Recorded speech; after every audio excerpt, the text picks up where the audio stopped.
Describe yourself in 3 minutes. You? Myself in 3 minutes. Curious, energetic, risky. And what's one skill that you have that nobody knows about?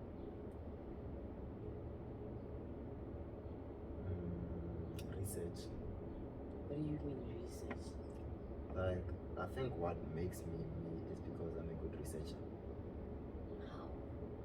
Like, say for example, when I started photography, Yeah. right, I had to like do a lot of research in order for me to understand most of the aspects of what makes a picture. Okay. You know, and I think that comes from my scientific background, like, you know, being obsessed with science from high school and all that. You know, when I put all of those skills into now the creative world, You it's were a like, science guy? bruh, I've read Newton's book, that thick one, Newton. Why? Because I was obsessed with physics and like how the world works and everything. I never imagined you to be that type of person.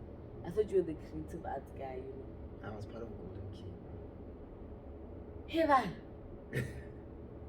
Hey, you lie. I promise you. I just stopped liking school. Why? I don't know. It's a thing of I became obsessed with photography.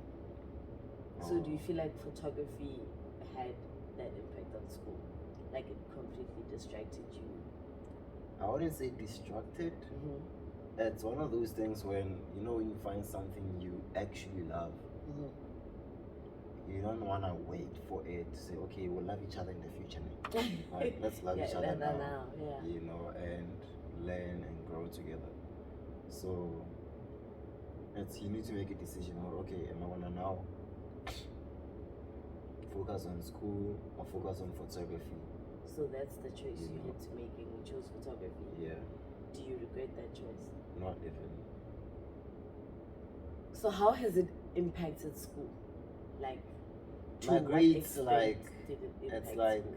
I don't know. My grades are like ending because if you look at my average now, like first year it's like 77 or something, 80 and everything and all that, and then you look at my third year or fourth year, it's like something went around here, because my average completely dropped. You know, I stopped focusing on school. Like, how did that make you feel? I think at the end of the day, that's all that matters for me. It's like as long as you're happy, right? You know, and I can feel myself growing. You know, obviously I go through stuff. There are times where it's like really hard. Like, yo, am I really doing this? Because now for me it's like it's this or nothing. That's where I'm at. It's like because I dropped school, or I'm not focusing on school and everything, I know for a fact I won't complete my degree. Or I might not complete it.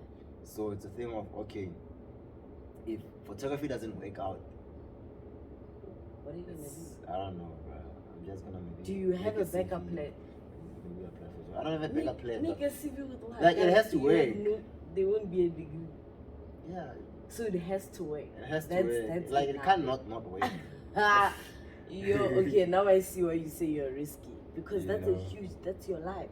Yeah, it's like it cannot not work. Do you feel like you'll ever fall in love with school again? Maybe if I study on something. So you change the degree that you're studying, like the course that you're studying? Yeah, probably maybe for like filmmaking or production. Why didn't you go to something like AFDA? Why did you come to UP? Okay. High school. It's Andy. Obsessed with physics, with everything. I left high school with like 5 distinctions. My average was 84. I came to UP, they gave me 16,000.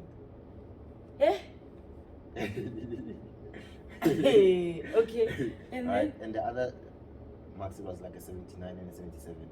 Right, came to UPS. So it's like somebody, you're like, okay, man, I've been smart, high school and everything. I've been studying and everything. I enjoy school, I love school and everything. And I applied for medical science. I came and then I get accepted. I actually applied at UP and VETS. VETS, I think I applied for biomedical engineering because I wanted to build an X-ray scanner or something. And I had a concept for it. I still have it. Maybe one day when I like, Yeah. But like, it's like, okay, I want to build like medical equipment and stuff. Yeah. And like, I decided, I was like, okay, I want to do research into like forensics and everything. Mm-hmm. You know, and then I got accepted for both at UP and Vets. But Vets was offering me 10,000, UP was offering me 16,000. I'm a kid, bro. I've never held that much money in my account. I took the 16,000. I was like, oh, I bet. Then I bought my first camera with it. Yeah. Yeah. And what else did you do with it? I just bought a camera for like 10,000, and gave my mother 2,000, and I munched the 4,000. Yeah. Yeah. Plus there was NSFAS as well, so I had like 21,000, 22,000. Because I remember in my first year, NSFAS got delayed. Yeah. So when they sent us money, they sent us like 7.8 or something. Yeah.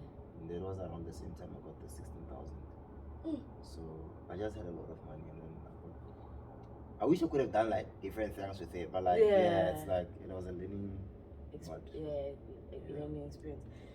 Yo, okay. So it's like I'm like school is like man. Damn, I didn't know. Are you ready to start now? Okay. Hi guys, welcome to Unlock the Code podcast with your host Sibe Matawata, where I give you the code that you have been looking for, whether it be photography, entertainment, tech, academics, whatever it is. I'm here to give you the code that you need. Today I'm not alone. I think you guys have been hearing the conversation and everything that's been going on. I am with Mr. Creations. Yeah, man. My name is Andy Creations. I'm a photographer, creative director, and What inspired you to choose the field of photography and production and filmmaking?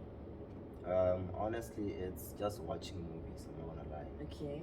You know, sometimes you watch movies and while other people enjoy the entertainment of the movie, I enjoy the movements of the camera. Okay. You know, like how did they achieve this shot? You know, and just the beauty of it. You know, when I was back in high school, one of my mentors said, movies are basically an extent of how huge the human imagination is. Okay. Because when somebody makes a movie, it's basically somebody's imagination. You know, they are imagining what the world could be, and then they put it into a film and all that. I was like, okay, what if I could put my imaginations into like real life and everything? And that's what photography has been for me. You know, taking the pictures that I imagined people would like, or I would like, or I call art. You know, and trying to put thoughts into something you can see. And what do you feel like makes good photography? I don't know. I feel like you have to be possessed. Possessed? Like how? to be a great photographer, you need to be possessed. I feel like there's like a spirit, or there's something. There's just something. Where people that are great at what they do, they're just possessed by the thing. It's like it's what consumes them. You know, like they think photography, they breathe photography, they eat photography. It's really just that. You know, I've seen like the people that, for example, inspire me. Yeah.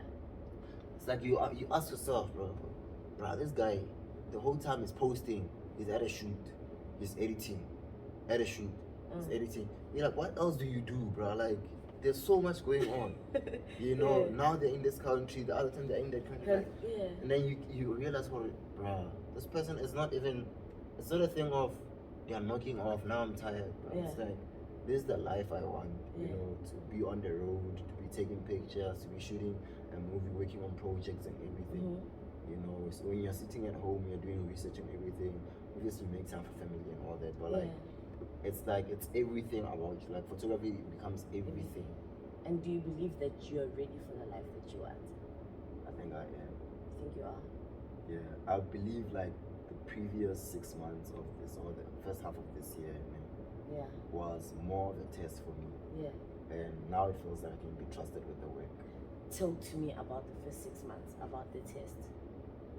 The first 6 months was crazy. Okay, firstly, I decided, you know what? I had planned to not come back to school. I'm like, I'm not coming back to school this year. Last year I failed one module. I was supposed to complete my degree, but I failed one module. So I was like, I'm not coming back to school. And I stayed in Midrand with my friend. You know, I said, hey man, can I please crash by your place for the first 2 months and stuff until I figure out what to do and all that.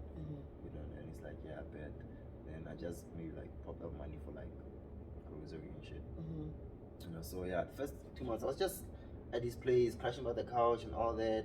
Then I was doing studio shoots and everything. Because I remember I came with my studio equipment and all that to Pretoria, and I didn't have a place, so I decided to stay with him and took it to everybody's place.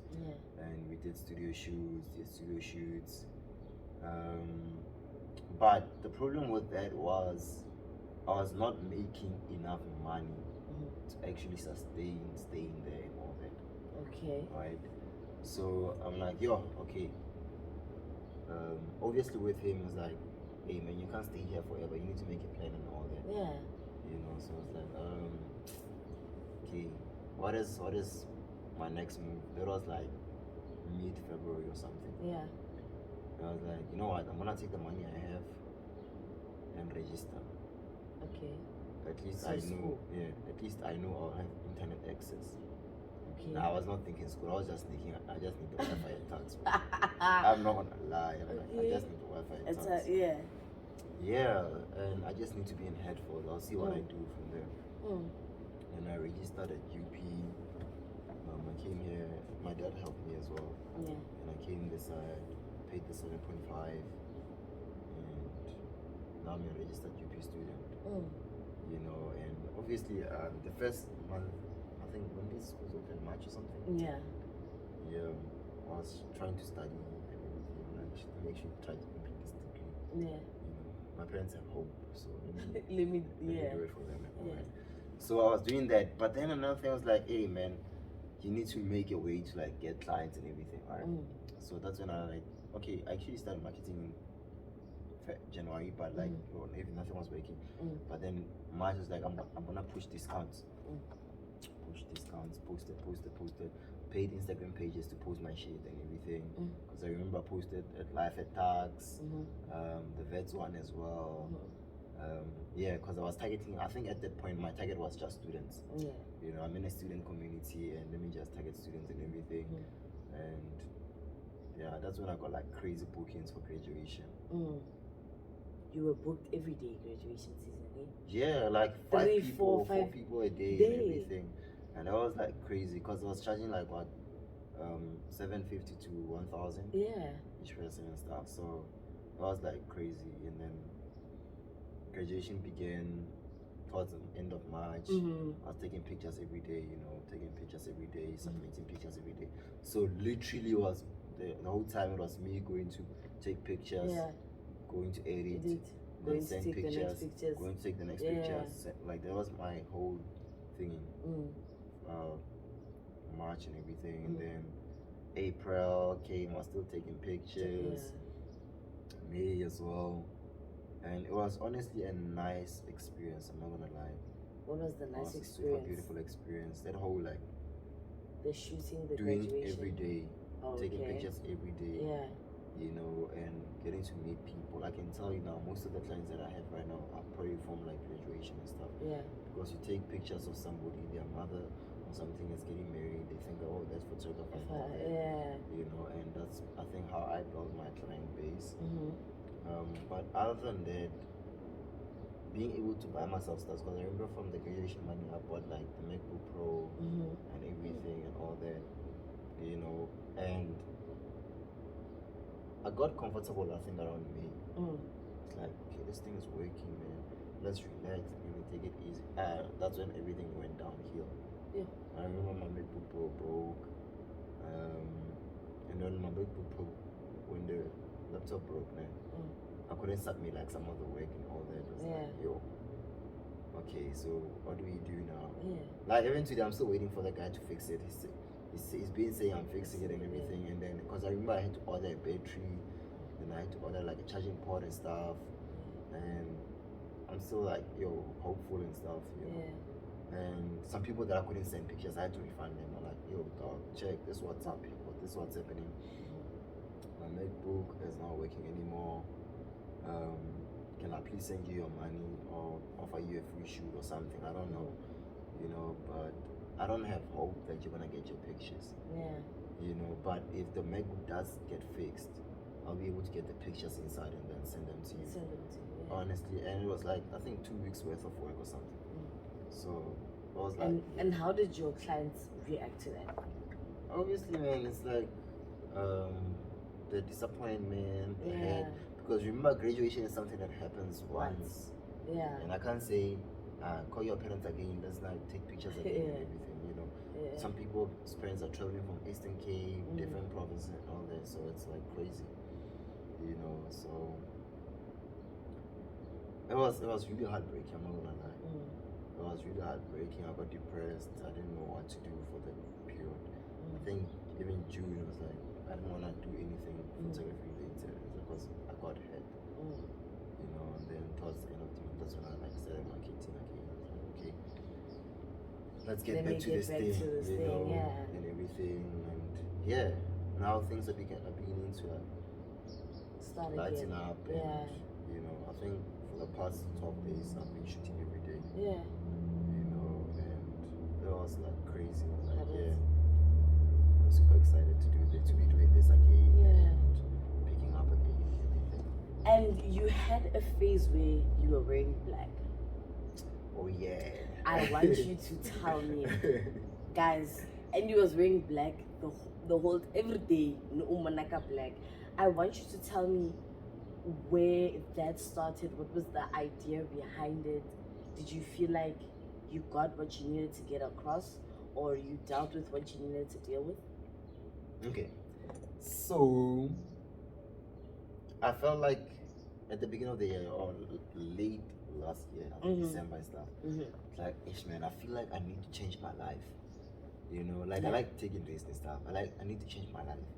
So what I did was, I think on the 28th of December, I wrote the things I want to do in 2023. You know, and everything was leading to studying afresh, like studying from the fresh beginning. from the beginning. You know? And I remember I cut my hair like cheese scope and everything. I sold all my clothes, and then from today I'm only buying black clothes. Yeah. You know, and I started buying black clothes and stuff. And for me, buying black and everything, or rather thing of well, obviously, like most photographers wear black so that they don't stand out during events and all that. But for me, the key thing was I felt like I needed to mourn my previous life.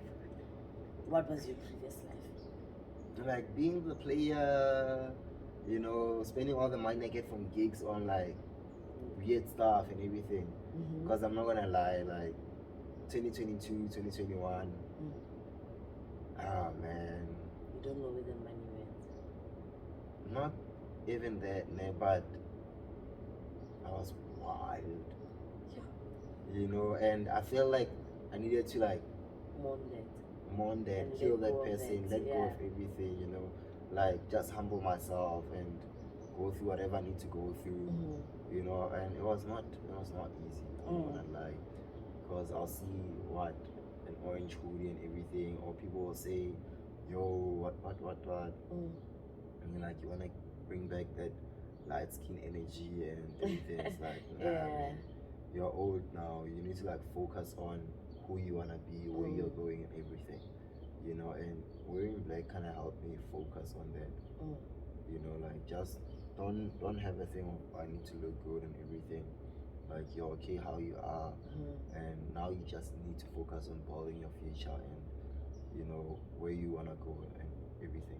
Do you feel like that was an important phase for you to go through to get to where you are now? Honestly, yeah, dog. Yeah. Like looking at where I am right now, it's like I'm content with my life. You know, like you can't tell me anything that's gonna discourage me. Okay. You know, like I can go through shit, like I can lose my camera or I can lose anything, and it won't affect me anyway. Okay. Because I feel like I'm used to not having anything. Like I'm content with it just being me. You know, like the whole phase of me wearing black and all that, it made me accept me without anything. Okay. Like without nice clothes, without partying, without the nice lifestyle and everything that everyone's striving for. Yeah. I got to accept that, you know. So now I'm like, okay, even if I have this, dog, it doesn't really affect me. It's like, oh yeah, I'm grateful I have that, but like it doesn't control my happiness. It doesn't control the joy that I have right now. You know, so right now it's like I'm happy, I'm joyful with the life that I have. Whether I lose stuff or whether I get stuff, you know, it's just life. You know, and yeah. Okay, and what do you think is a myth about photography? And what do you think people misunderstand about your line of work? What is a myth about photography? That it's a hobby. Okay. Yeah, I think it's not a hobby. Yeah. More than anything, it's a 24-hour-7 job. I'm not gonna cap. Like, yeah. Listen, for every 1 hour of taking pictures, there's 4 hours of editing. Okay. That's fine. So, and especially if, say, for example, you want to do, because I started retouching this year. Yeah. Right? Yeah. And it's like a thing of, before I could just like take the pictures, if I go on Lightroom, edit one picture, copy and paste all of them. And now, with retouching, I need to work on every picture. Like zoom in the picture, remove the pimples, whiten the eyes, whiten the teeth, make the skin look clear. Yeah. And I can't copy and paste all of that and paste it on another picture. I need to go to that other picture or do the same thing and everything. All the pictures have to look the same. I need to, like, if, say for example, we took pictures and there's like red stuff in the background, I need to remove this thing to make the walls clean and all that. And it's like, yo. What made you decide to start retouching? Okay, so there's this guy who was, I don't know, I look up to him, or I consider him my mentor. I don't know if he considers himself my mentor, but like, yeah. So the guy was staying with like January and February. So I kept on asking him, hey man, all of these people's pictures, like, they look clean though. Their skins are beautiful, bro. Yeah. Is it because maybe they only shoot people with clear skin and all that and everything? Like, nah, dog. The difference between your pictures and these people's pictures is something we call frequency separation. Okay. You know, like, okay, what is that? It's like, it's part of retouching all that way. You have to like clean the skin and all that. Everything. Like, oh really? Oh, crazy. You know, now how do you do that? And they showed me that, okay, this is what you do. I think we did. I took pictures of Res Publica, like the Aries and stuff. Then he showed me how to retouch with them. Okay. So okay, you have to retouch all of these pictures. Yeah. Bruh, how many you? I had to like go through every one of those Aries, but edit all of their pictures and everything. And, and because there was a lot of people, I feel like that was good practice, because having to go through every picture, you know, retouch this person, clean this picture and everything, all that. That was a good experience. And from then I've never really turned back, you know.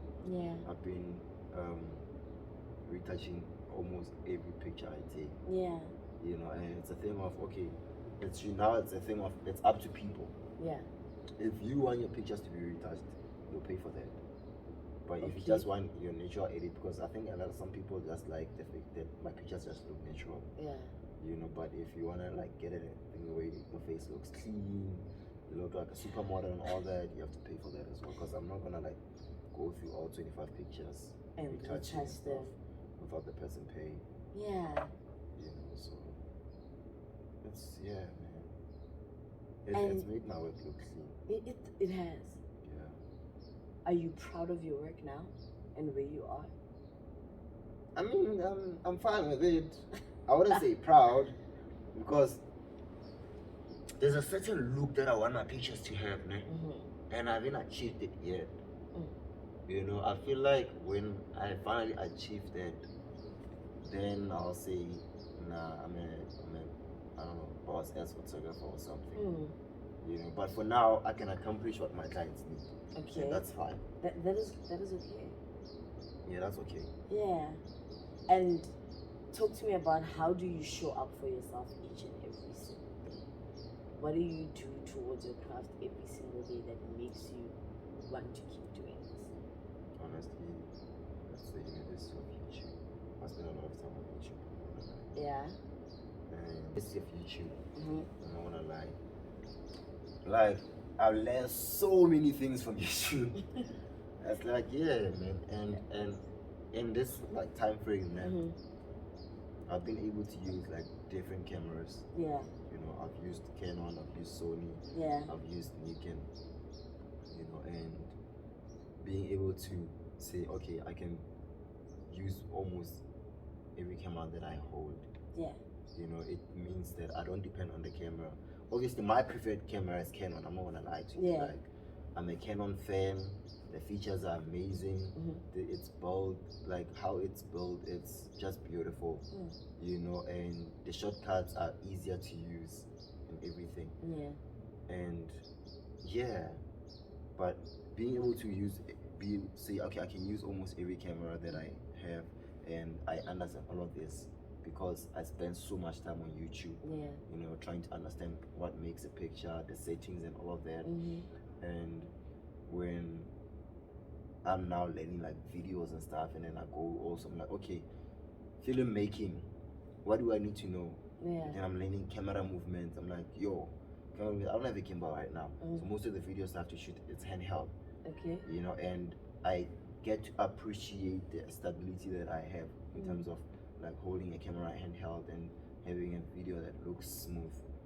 You know, even though most of the things is post production, but like, yeah, shooting the thing handheld and the video looking good and people appreciating the work. It's like, yo, this is me showing up for my craft, you know, continuously improving it, going to YouTube and say, okay, how do you do this? You know, because most of the time with me, I know what I want to achieve, but I don't know how to get there. Yeah, it's like I know I want my videos to look like this. Yeah. You know, but I don't know how to make that video to look like this. Like that. Yeah. You know, sometimes I sit down with like maybe the guy that I was telling you, like who's a mentor to me. I sit down with him and I'm like, bro, this is what I want this video to look like, man.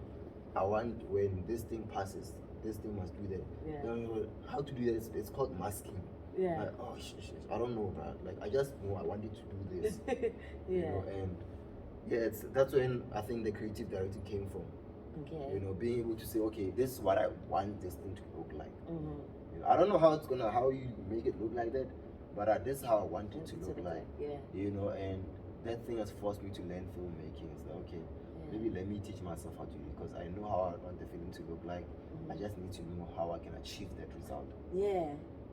You know, so yeah. The alternative is to get somebody who knows how to do it, but like you wanna do I don't think I have. It's not that. I just don't have the finances to finance that. Okay. You know. Yeah. Where you like, because that's what creative directors are solely focusing on. Yeah. You know, they just get there, write the script, and then tell you how they want the thing to look like. You have to make it look like that. Yeah. Yeah. So it's really just that. And talk to me about your journey. What are some of the things that you've had to sacrifice along this journey? What are some of the things that you've had to let go of, detach from, all of that? I don't really know. I think, yeah, I really don't know. Have they been friends, family? Have they been habits, environments that you've needed to remove yourself from in order for you to grow? Or has everything been a learning block? I think with me, I don't believe in toxic friends and all that. Okay. You know, I don't believe in removing myself from people's lives. And the reason for that is because I don't think I've made it in life yet. You know, I might need that person in the future. Okay. So it's a thing of, even though I won't spend time with you, you're still there, dog. Okay. You know, we cool. It's not a thing of, nah, I don't have time for you and everything. You need to understand, I'm trying to build my life, bro. I'm not gonna make time for you and everything. You know, if we hang out, we hang out. You know, so there's no one that I say, okay, I've removed from my life and everything. I think people remove themselves either. You know, when the person starts feeling inferior, or when they start feeling like, okay, this person, what. But personally, me, it's, I know for a fact, dog, I might need you in the future. You know, because I don't know what the future entails. True. And you're out there studying accounting, you're studying whatever and everything. What if I need an accountant and I've already ruined the relationship because I thought you were a toxic friend? But how do you deal with toxicity then and negativity? I don't know. I don't experience it. It doesn't affect me. It's like you are toxic. That's fine. That's you. Like my life doesn't depend on you being toxic. What? And Njani, how?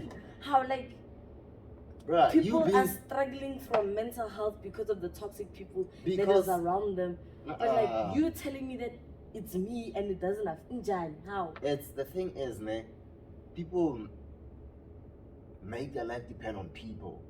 Yeah. For me, it's bruh, look, you are toxic, you are negative, you are whatever. That doesn't affect me. That's your life. You know?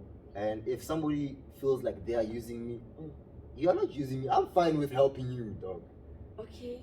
You know, I'm fine with you calling me when you need me. Yeah. And I don't feel like you are using me. Yeah. You know, and so if somebody only comes to me when they need something, that's cool. Yeah. You know, I don't mind that. What? You know, someone will feel like that's toxic, the person is being toxic, they come to them only when it's like, bro, it's fine, dog. You know, I think I've accepted that sometimes in life we're just there to serve specific purposes in people's life. Like, just because, say for example, you are helping me, doesn't mean I can help you. Sometimes I can't help you. Yeah. And I've accepted that some people I can help, but they can't help me, and that's fine. I shouldn't expect them to help me. Like, not everyone will show up for you. Okay. That is a very hard pill to swallow, because I feel like you are the first person that I've had this type of conversation with, whether it's on or off camera, and you've actually said that. Like, you know, because, like now we are learning how to cut people off. Like, we're in that process. Okay, let me give you an example. There's this situation. I have this friend, and this friend, it's all about her. We only celebrate her. You know what I mean? And something big recently happened. I think I shared with you the new establishment that's gonna come to the podcast. And she didn't even react, like dismiss her, total dismiss her. And then she continued about her and her things. And a part of me was like, oh woman. But what's wrong with it? What do you mean what's wrong with that?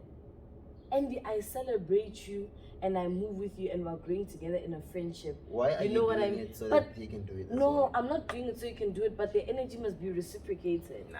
I can't show up for you and you don't show up for me. Do you understand what I'm saying? I get what you're saying, but for me it's there's no need, dog. Yeah. It's look, listen. You know what? I think I need intervention. I need whatever it is that you are having. Listen. Because I'm struggling. You show up for somebody, you celebrate them and everything. You're doing it because you are you. You're a good person. Yeah. Now, why are you expecting them to change who they are so that they can now do what you do? So this person is just like this, and I'm it's some people you just have to tolerate. Like the real chat is now you wanna change who you are because of somebody. You wanna stop celebrating people because this person does not celebrate. That's you changing you. Because you celebrate them because you are somebody who celebrates people. Yeah. You know, you like it when they succeed, when they pass, when they go through. That's you. That's because you're a good person. That's fine. Yeah. That person not celebrating you doesn't change the fact that you're a good person. You start changing the fact that you're a good person when you're like, okay, because you're doing this, I'm not gonna do it. But also, Andy, I don't want to be taken advantage of. Do you understand what I'm saying? Like, I don't want this person to misuse me and what I bring to the table. It's the same concept like somebody misusing like my kindness and all of that. Like now they just take. Well, now they just want to take and take and take and take and take from me, and I'm not receiving anything. You know what I mean? Yeah, but do you depend on them giving you anything for you to be you? Okay, my chat is now. Let me put it like this now. I think Andy must just host a conference. let me put this like this. This is a very... Listen. Do you believe in God? I do. Right. Do you think God needs us to love him for him to love us? No, he doesn't. And do you think he wants us to be like him? No. I know he wants us to be like Christ, yes. Yeah. And I think there's a scripture that says, in the Bible says, imitate me. I think, it was Paul. Yeah. Say, imitate me as I imitate Christ. Yeah. Basically, do what I do. Yeah. Right? And in the process, in the whole process and everything, I feel like people have taken the idea of when somebody slaps you, give them a cheek, like literally. But sometimes it's not a literal thing. Okay. It's a thing of, bruh, when somebody does that, you don't need to do it back. Yeah. Like honestly, like, yeah. Because if you are telling me that you giving out to somebody, you expect them to give back to you for you to be you. That's like, okay, I think I see it now. You know, for me, I don't know, I give and give, and you can come take because I refuel myself. Yeah. You know, I don't need you to refuel me. You know, okay. My cup stays full because I feel it. Okay. Not because somebody else is feeling it. Yeah. Yeah, it's fine. I'm pouring out to you so I can try to fill your cup. But I'm not expecting you to fill my cup. Yeah. You know, God's got me on that. I've got me. Yeah, and that's okay. And that's okay. Alright, okay. And just to round it up for everybody, what advice would you give somebody looking into going into photography and filmmaking and production?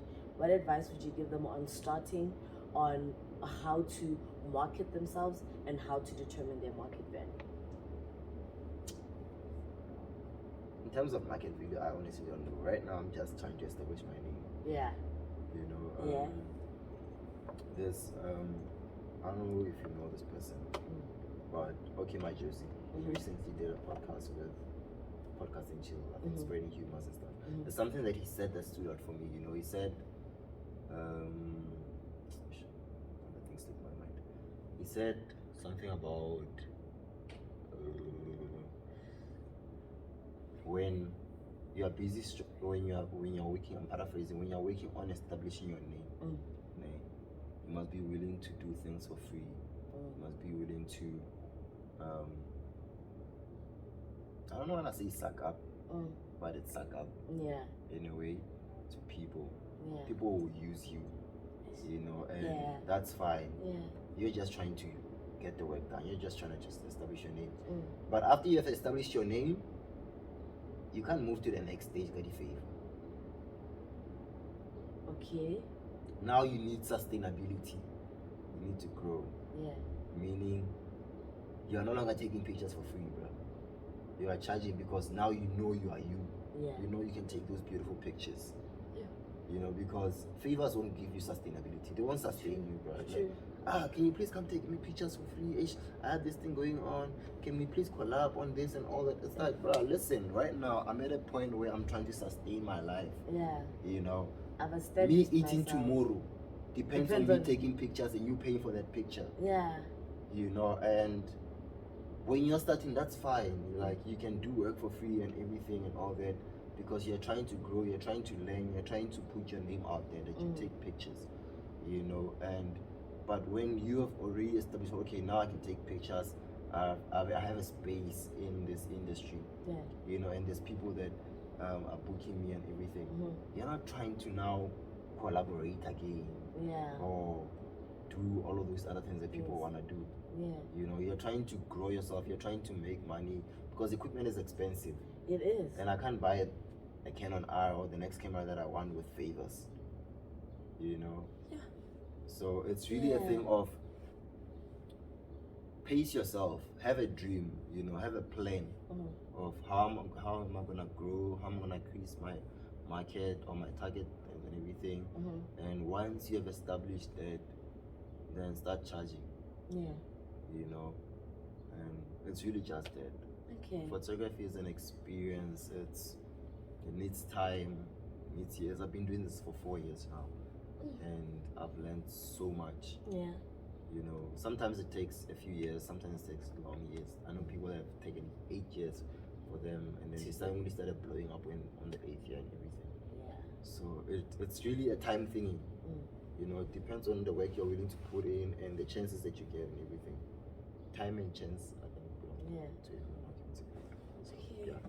Thank you so much for joining us. I will leave all his social medias and everything down below. If you need a photographer, if you need somebody to produce an idea or anything that it is that you have, you know who to go to. Until the next time, bye guys.